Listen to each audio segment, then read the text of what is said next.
சாமானிய தொண்டன் கூட அந்த கட்சியில பல உயரங்களை அடையலாம், சிகரங்களை அடையலாம் சொல்லுவாங்கல்ல. அது உண்மையான அர்த்தம் என்னன்னா, தகுதி இல்லாத தற்குறிகளை இரண்டாம் கட்ட தலைவர்களாக அடையாளப்படுத்தி விட்டு ஜெயலலிதா அவர்கள் சென்று விட்டார்கள்.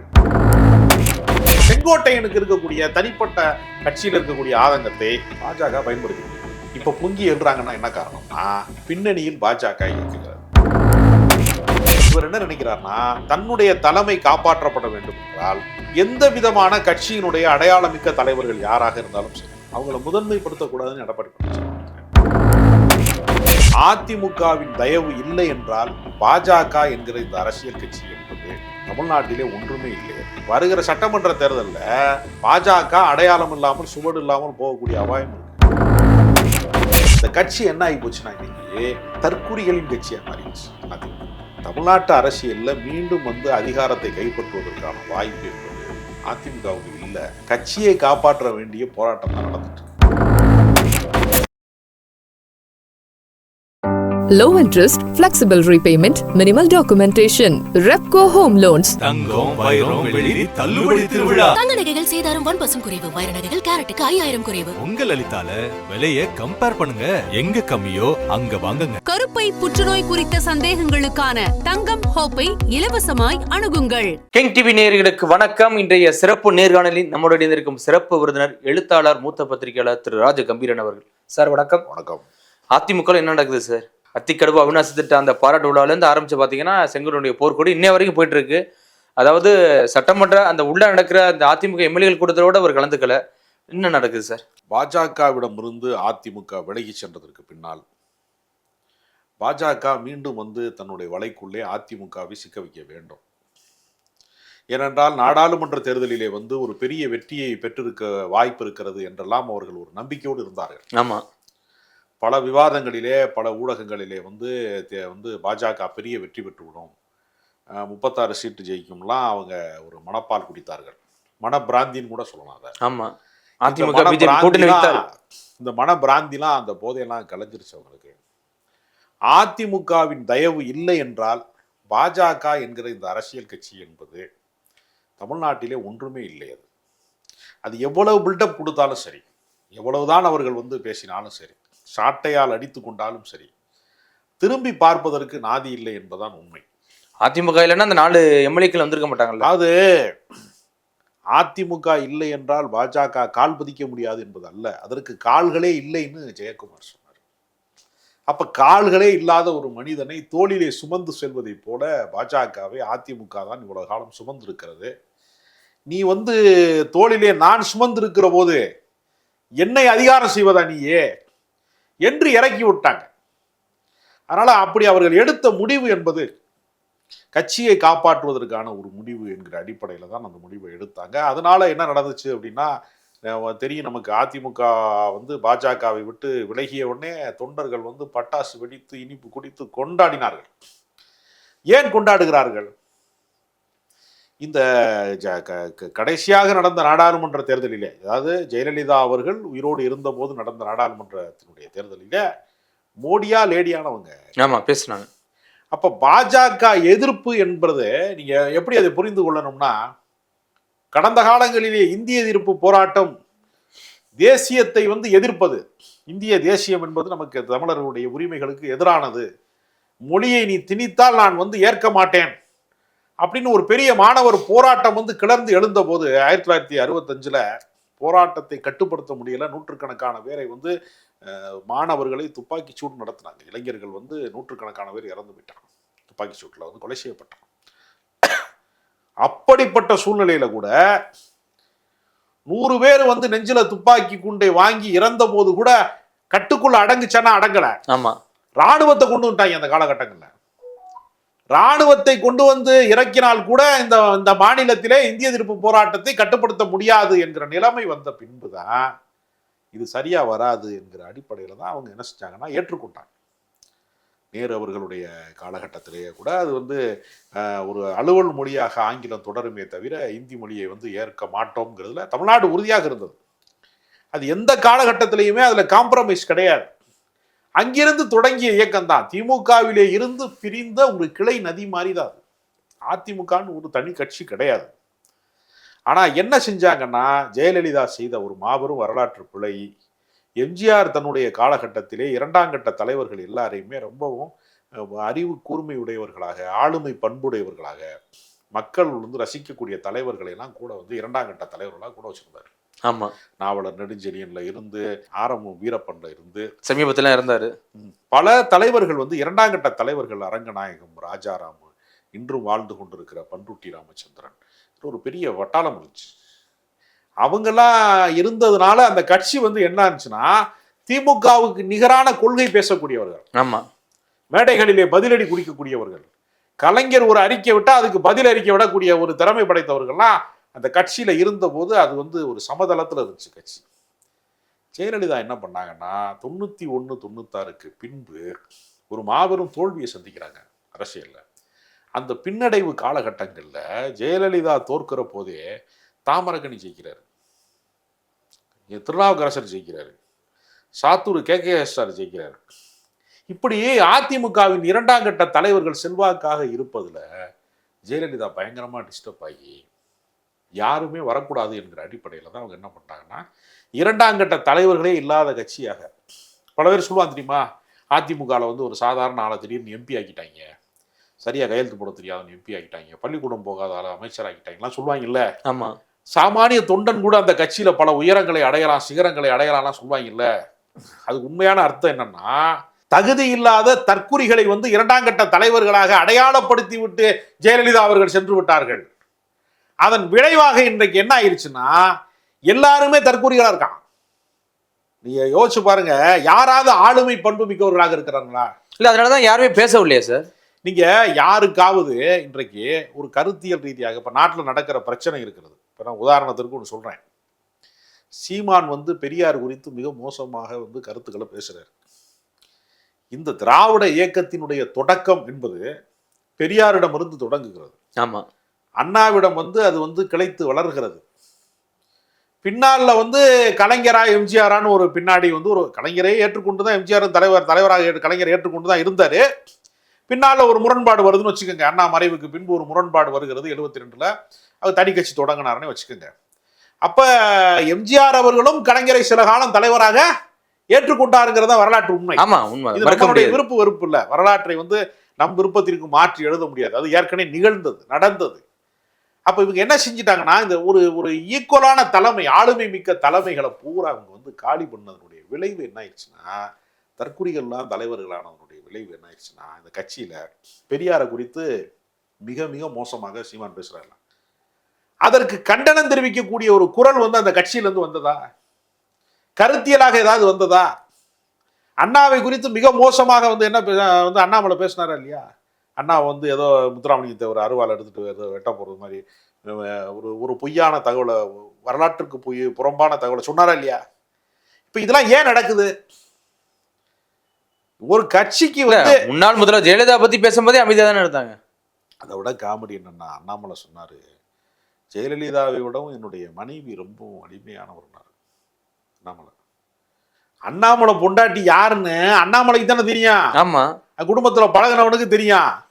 ஜெயலலிதா யாருன்னு உலக தமிழர்கள் அத்தனை பேருக்கும் தெரியும்ல. ஜெயலலிதா மீது 1000 விமர்சனம் வைக்க முடியும்.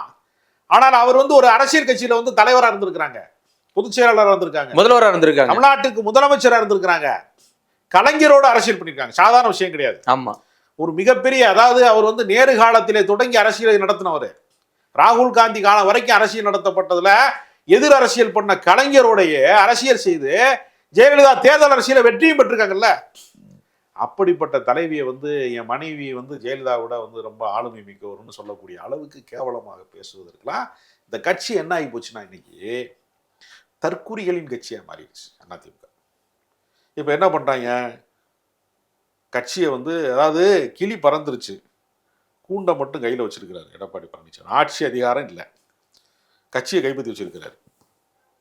இது நியாயமாக பார்த்தால் கூவத்தூரினுடைய வழியாக தேர்ந்தெடுக்கப்பட வேண்டிய எல்லா வாய்ப்பும் வந்து செங்கோட்டையன் இருந்துச்சு. செங்கோட்டையன் வந்து பழைய காலத்து அரசியல்வாதி, எம்ஜிஆர் காலத்து அரசியல்வாதி. அவர் என்ன பண்ணிட்டாரு, என்னால இன்னைக்கு இருக்கக்கூடிய கூவத்தூரைனால பர்ச்சேஸ் பண்ண முடியாதியா, பணம் செலவழிக்க முடியாது அப்படிங்கிற ஒரே காரணம் தானே. ஆமா, அவருக்கு வந்து அரசியல்ல வந்து நீண்ட கால அனுபவம் இல்லைன்னு சொல்ல முடியாது யாருக்கும். அப்ப அவர்னால ஏன் வந்து அந்த இடத்துக்கு முதலிடத்துக்கு வர முடியலைன்னா செலவு பண்ண முடியல, வர முடியல, அவ்வளவுதான் விஷயம் சொல்றாரு. அப்ப இவர் ஆளுமையா அவர் ஆளுமையான்னு கேட்டா யாருமே ஆளுமை இல்லாம நீங்க யோசிச்சு பாருங்க. இப்ப மேல பாரதிய ஜனதா தான் இன்னைக்கு ஆளுது, திமுக மாநில அரசா இருக்கு. பாரதிய ஜனதா எவ்வளவோ வந்து மத்திய அரசாங்கம் வந்து எவ்வளவோ அழுத்தங்களை தருகிற போதும் இந்த கட்சி வந்து கட்டுக்கோப்பா இருக்கா இல்லையா? அப்ப திமுக முரண்பாடுகளே கிடையாதா? இருக்கு. கட்சியில முரண்பாடு, ஒரு தாய்க்கு வந்து பிள்ளையா பிறந்தவர்களுக்குள்ள முரண்பாடு இருக்கு, தாய்க்கும் பிள்ளைக்குமே முரண்பாடு இருக்கு, உலகம் பூரா இருக்கு, எல்லாத்துக்கும் தெரிஞ்சது. முரண்பாடு வந்து ஏன் வெளியில வர முடியல? ஏன் வந்து இங்க குடும்பி பிடி சண்டை நடக்குது? ஒருத்தன் வேட்டியை வந்து அதிமுக இன்னொருத்தன் வந்து உருவுறான, என்ன காரணம்? செங்கோட்டையன் வேட்டியை வந்து எடப்பாடி பழனிசாமி உருவிடுவாரு, எடப்பாடி பழனிசாமி வேட்டியை வந்து செங்கோட்டையன் உருவிடுவாருங்கிற நிலைமை இருக்கா இல்லையா? என் வேட்டியை யாரும் உருவக்கூடாதுங்கிறதுக்காக நான் பேண்ட் ஷர்ட்டை போட்டிருக்கேங்கிறார்ல டிடிவி தினகரன்.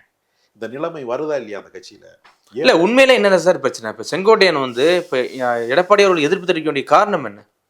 செங்கோட்டையனுக்கு வந்து என்னன்னா, 2 பேரும் ஒரே சமூகத்தை சேர்ந்தவர்கள், ஆமா, ஒரே பகுதியை சேர்ந்தவர்கள். அப்ப என்னன்னா இன்னொரு போட்டி தலைமை தானே, அவர் பேர் பரிசீலிக்கப்பட்டதுனாலே அவர் போட்டி தலைமை தானே. கண்டிப்பா. ரெண்டாவது திரு எடப்பாடி அவர்கள் கொண்டு வந்து செங்கோட்டையன் என்னன்னா, இவரு வந்து செங்கோட்டையன் தான் அரசியல்ல சீனியர். சரியா சொல்ல போனா செங்கோட்டையனுடைய அவருக்கு பின் தொடர்ந்தவர் தான் எடப்பாடி பழனிசாமி. செங்கோட்டையன் செல்வாக்கு மிக்க தலைவராக கொங்கு மண்டலத்திலே இருந்த காலத்துல அரசியலில் அப்போதுதான் அடியெடுத்து வைத்தவர் இவர். அதனால 2 பேருக்குமான அரசியல் அனுபவம் அப்படிங்கிற கணக்கு வருகிற போது செங்கோட்டையன் வந்து சீனியர். இல்ல திரு எடப்பாடி அவர்கள் ஏன் செங்கோட்டையன் அவாய்ட் பண்ணணும்? அவருடைய வாதமே அதானே. எங்க எம்ஜிஆர் போட்டோல ஜெயலலிதா போட்டோல எடப்பாடி மட்டும் முன்னிலைப்படுத்தணுமா அப்படிங்கறத அவருடைய வாதம். திரு எடப்பாடி தரப்பு ஏன் செங்கோட்டையன் அவாய்ட் பண்ணணும்? கட்சியை வந்து முழு கட்டுப்பாட்டுக்குள்ள கொண்டு வரணும்னா தான் சொல்றத கேட்கிற ஆள் வேணுமா வேணாமா? 30 அமைச்சர்களில் 30வது இடத்தில் இருந்தவர் தான் எடப்பாடி பழனிசாமி. அவர் முதலமைச்சராக தேர்ந்தெடுக்கப்படுவதற்கு 1 மணி நேரத்துக்கு முன்னாடி வரைக்கும் அவர் பேர் யாருக்குமே தெரியாது. ஆமா, யாருக்கா தெரியுமா? உங்களுக்கு தெரியுமா? தெரியாது. அப்படி ஒரு சேலம் மாவட்டத்துக்காரனுக்கு வேண்டுமானால் ஒரு வேட்பாளராக அந்த தமிழ்நாட்டில் உள்ள பல பேருக்கு தெரியாது யாருங்க எடப்பாடி, அவர் சிஎம்மா யாருன்னு அதுக்கப்புறம் தேட ஆரம்பிச்சாங்க. யாருக்குமே தெரியாதுல்ல. ஆனா செங்கோட்டையனை எல்லாருக்குமே தெரியுமே. செங்கோட்டையனை யாருக்குமே தெரியாது சொல்ல முடியுமா? நம்ம கண்டிப்பா எல்லாருக்குமே தெரியும். அப்ப ஆளுமை கல்வி அமைச்சராக இருந்திருக்காரு இதே அதிமுக பீரியட்ல. எத்தனையோ பேர் இருந்திருக்கிறாங்க. அப்ப அதிமுகவினுடைய ஒரு அடையாளமாக இவர் இருக்கிறாரு. இவர் என்ன நினைக்கிறார்னா, தன்னுடைய தலைமை காப்பாற்றப்பட வேண்டும் என்றால் எந்த விதமான கட்சியினுடைய அடையாளமிக்க தலைவர்கள் யாராக இருந்தாலும் சரி அவங்கள முதன்மைப்படுத்தக்கூடாதுன்னு எடப்பாடி பழனிசாமி நினைக்கிறார். அதனுடைய விளைவு வந்து என்னன்னா, இவர் என்ன இருந்தாலும் இவர் சொல்றதை அவர் முழுசா கேட்பாராங்கிற ஒரு கேள்வி. இப்ப இவர் சார்ந்தவர்களை நிர்வாகிகளாக அறிவிக்க மறுக்கிறாரு, இவருடைய ஆதரவாளர்களை அவர் புறக்கணிக்கிறாரு என்கிற நிலைமை வந்தபோது பாஜக கண்கொத்தி பாம்பா இதை பார்த்துக்கிட்டே இருக்காங்க. பார்த்துட்டு இருந்து இந்த முரண்பாடுகளை கூர்த்திட்டுக்கிற வேலை இருக்கலாம். திடீர்னு வந்து ராஜேந்திர பாலாஜி வந்து மோடி எங்கள் டாடின்னு பாடுறாருன்னா நம்ம ஏதோ காமெடியன் நம்ம நினைக்கிறோம். காமெடியன் கிடையாது. செய்திருக்கக்கூடிய முறைகேடுகள்ல இருந்து பாஜக வந்து அமலாக்கத்துறையை அனுப்பாம இருக்கணும், ஒன்றிய அரசாங்கம் வந்து வருமான வரித்துறையின் மூலமாக தன்னை பிடிக்காமல் இருக்கணுங்கிறதுக்கு அதுக்காக தானே ஆளுநருக்கு ஆதரவாக அவங்க வந்து நடந்துக்கிறாங்க. ஆளுநர் வெளிநடப்பு செய்கிறாரு, ஆளுநர் தமிழ்நாட்டுக்கு எதிராக நடக்கிறாருன்னா அதிமுக ஆளுநருடைய இதை பிடிச்சி பின்னாடியே போறானா இல்லையா? நியாயமான என்ன செய்யணும்? தமிழ்நாட்டினுடைய நலன்களுக்காக, மாநில சுயாட்சிக்காக, மாநில உரிமைக்காக அதிமுகவும் சேர்ந்து போராடணும்ல. கண்டிப்பா. திமுக எதிர்ப்புங்கிறது சரிதான், தமிழ்நாட்டு நலன்களை விட்டு கொடுக்க கூடாதுல. ஜெயலலிதா எத்தனையோ விஷயங்கள்ல திமுக தவற விட்ட பந்தையெல்லாம் கேட்ச் பண்ணியிருக்காங்க பல அரசியல்ல. ஆமா, ஈழ அரசியல்ல வந்து கலைஞர் அவர்களுக்கு ஒரு பெரிய பின்னடைவான ஒரு சூழல் அன்றைய காலகட்டத்தில் வந்தபோது ஈழ அரசியலை கைப்பற்றினாங்களா இல்லையா ஜெயலலிதா? அதுல முளைச்சால் தானே சீமான் போன்றவர்கள்லாம். அப்ப எப்பொழுதுமே எப்படி போட்டி நடக்கும்னா, திமுக தவற விட்ட விஷயங்களை அதிமுக கைப்பற்றுவதும், அதிமுக செய்த தவறுகளை அம்பலப்படுத்தி திமுக அதிகாரத்தை கைப்பற்றுவதுமான ஒரு அரசியல் போட்டி என்பது மாதிரி தான் கட்சிக்காரனையே பிடிச்சி கொடுக்குற வேலையே பண்றாங்க. அதிமுக என்ன ஆகி போச்சுன்னா, அவங்களுக்கு எதிரி வந்து இப்ப வெளியில கிடையாது, உள்ளே இருக்காங்க. அதிமுகவின் எதிரி வந்து திமுக கிடையாது. சும்மா மேடைகள்ல அறிக்கைகள்ல சொல்றாங்களே தவிர அவங்க கூட இருக்கிறவன் யாரு? வேலுமணி வந்து அடுத்த மூவ் என்ன பண்ண போறாரு? செங்கோட்டையன் அடுத்து என்ன பண்ண போறாரு? செங்கோட்டையன் ஒருவேளை ரெட்டலையை பறிச்சு வச்சுட்டு, தேர்தல் கமிஷன் வழியா ரெட்டலையை பறிச்சுட்டு யாரு தலைவர்னு பார்ப்போன்னு ஒரு போட்டியை போட்டாங்கன்னு வச்சுங்க, அப்ப அப்ப அது ஒண்ணுதானே அவருக்கு பின்னணி.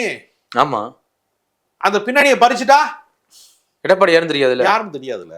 அப்ப அவங்க என்ன நினைக்கிறாங்கன்னா, கட்சி கட்டுக்கோப்பாக இருக்கக்கூடாது என்று பாஜக நினைக்குது. அதிமுக என்கிற கட்சி கட்டுக்கோப்பாக இருக்கக்கூடாது. இந்த கட்சியை கலைச்சாத்தன் இந்த கட்சியில வந்து நிறைய தலைவர்கள் உருவாகிட்டே இருக்கிறாங்க. நீங்க கட்சி ஒன்றுபட வேண்டும் ஒன்றுபட வேண்டும்னு சொல்லிக்கிட்டே கட்சியை பிரிச்சுக்கிட்டே இருக்காங்க. அது கவனிச்சல.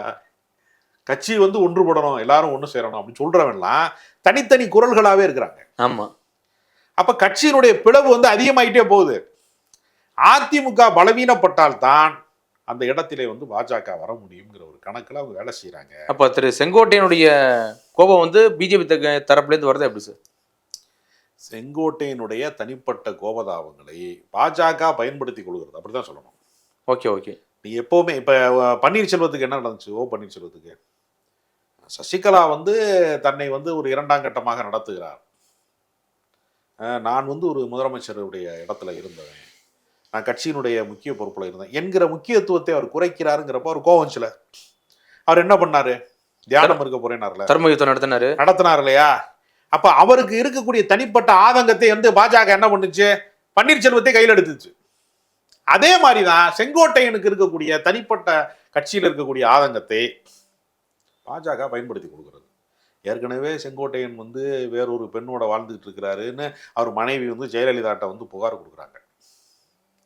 அப்ப கட்சியினுடைய பொறுப்புகள்ல இருந்தெல்லாம் அவரை விடுவித்து அவரை வந்து கட்சியிலேருந்து ஓரம் கட்டுறாங்க ஜெயலலிதா அம்மையார். அப்பெல்லாம் பொத்து நாப்புல இருக்கிறாப்புல செங்கோட்டையன். இப்ப பொங்கி எழுறாங்கன்னா என்ன காரணம்னா, பின்னணியில் பாஜக இயக்குகிறது. அவங்க என்ன சொல்றாங்களோ அதை செய்யக்கூடிய இடத்துல தான் அவங்க இருக்கிறாங்க. அதனால தேசிய தலைமை வந்து எப்படி சார் சொல்றீங்க பாஜக தான் அவருடைய இயக்குது அப்படின்னு சொல்றீங்களே, எதன் அடிப்படையில்? அவங்களுடைய ஒவ்வொரு நடவடிக்கையை நீங்க பாருங்க. அதாவது ஒரு நாள் சந்திப்புல வந்து தீர்ந்து விடக்கூடிய பிரச்சனை தானே அது. ஆமா. செங்கோட்டையனுக்கும் எடப்பாடி பழனிசாமிக்குமான பிரச்சனைங்கிறது ஒரு சந்திப்பு, ரெண்டு பேரும் நேரடியா பார்த்துட்டா முடிஞ்சு போயிருக்கு. வாங்க 2 நிமிஷம் பேசலாம் அப்படின்னா முடிஞ்சு போச்சு இல்லையா? இப்ப இவர் நினைச்சாருன்னா, எடப்பாடி பழனிசாமி நினைச்சாருன்னு வச்சுங்க, நேர செங்கோட்டையன் வீட்டுக்கு போய் ஒரு கும்பிட போட்டாருன்னா இந்த பிரச்சனை தீரத்தானே செய்யும். ஆமா. தீர விடாத ஈகோ இவருக்கு இருக்கு. இவருக்கு ஒரு ஈகோ இருக்கு. நீ என்னடா பார்ப்போம். அப்ப நீ பாஜக பின்னாடி இருக்குங்கிறத வச்சு தானே இந்த மிரட்டல் நடக்குது. சமீபத்தில் கூட ரங்கராஜ பாண்டிய விழாவில் கலந்துக்கிட்டாருன்னா என்ன காரணம்? ஒரு ஏற்கனவே எந்த சர்ச்சையிலும் சிக்கக்கூடாது, எந்த இதுலையும் வந்து மாட்டக்கூடாதுன்னு நினைக்கிறாரு. அப்ப அங்கே மோடியை புகழ்ந்து பேச வேண்டிய அவசியம் செங்கோட்டையனுக்கு வருது. பாரத பிரதமர் வந்து ரொம்ப ஒரு வலிமையான தலைவர்லாம் சொல்ல வேண்டிய அவசியம் அவருக்கே வருது. பிரஷர் பிஜேபிலேருந்து வருது. பாஜக இவர்களுக்கு பின்னால் வந்து வேலை செய்யுது. தமிழ்நாட்டு அரசியலில் மீண்டும் வந்து அதிகாரத்தை கைப்பற்றுவதற்கான வாய்ப்பு என்பது அதிமுகவுக்கு இல்லை. கட்சியை காப்பாற்ற வேண்டிய போராட்டம் தான் நடந்துட்டு இருக்கு. அந்த போராட்டத்தில் இவர்களை அழித்துட்டு தான் வந்து நீங்கள் விவசாயத்தில் வந்து என்ன பண்ணுவாங்கன்னா, உரச்செடின்னு இருக்கும். ஆமாம். அதை வளர்த்துட்டு ஒரு முறை உழுது விட்டுருவாங்க. அது அப்புறம் தான் அதை வந்து பயிரிடுவாங்க தனக்கு தேவையானது. அது மாதிரி வந்து இது வந்து ஒரு உரச்செடி மாதிரி. அதிமுகவின் அழிவிலே தான் வந்து பாஜக பிறக்க வேண்டும் என்று எழுச்சி பெற வேண்டும்னு அவங்க நினைக்கிறாங்க, கணக்கு போடுறாங்க. அதுக்கு தோதா வந்து பங்காளி சண்டையில் சிறப்பாக ரோல் பண்ணுறாங்க எல்லாருமே.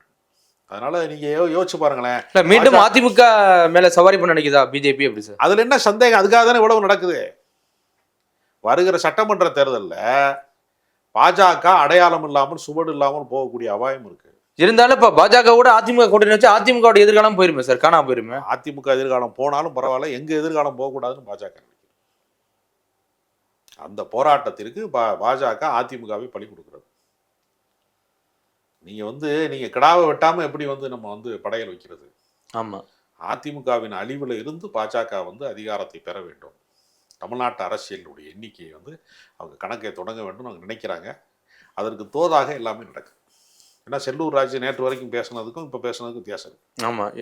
அப்ப அவங்க எடப்பாடியே சொல்றாரு, ஏங்க தேர்தலுக்குன்னு 6 மாத காலம் இருக்கு. அதற்கு என்ன காரணம்னா, பாஜக எதிர்ப்பில் அவர்கள் உறுதியாக இல்லை. அதனாலதான் தமிமுன் அன்சாரி போன்று அதிமுகவினுடைய கடந்த காலத்துல ஆதரவு நிலைப்பாட்டை எடுத்தவர்கள்லாம் திமுக நிலைப்பாட்டை நோக்கி நகர்ந்து வர்றாங்க. தனியரசு, கருணாசு, தமிமுன் அன்சாரி, இந்த மூவர் அணி இருக்குல்ல. ஆமா. ஏன் வெளியேறாங்கன்னா அவங்களுக்கு தெரியும் எங்கே போகுது இந்த வண்டின்னு. அதனாலதான் வழியில வேற பக்கம் போகுது வண்டின்னு தான் வண்டியை விட்டு இறங்குறாங்க. இதுதான் காரணம். கண்டிப்பா சார், பொறுத்து வந்து பார்ப்போம் என்ன நடக்குதுன்னு. மிக்க நன்றி sir. Low interest, flexible repayment, minimal documentation. Repco Home Loans. தங்கம் வைரம் வெள்ளி தள்ளுபடி திருவிழா. தங்க நகைகள் சேதாரம் 1% குறைவு. வைர நகைகள் கேரட்டுக்கு 5000 குறைவு. உங்க லலிதால விலையை கம்பேர் பண்ணுங்க. எங்க கம்மியோ அங்க வாங்குங்க. கருப்பை புற்றுநோய் குறித்த சந்தேகங்களுக்கான தங்கம் ஹோப்பை இலவசமாய் அணுகுங்கள்.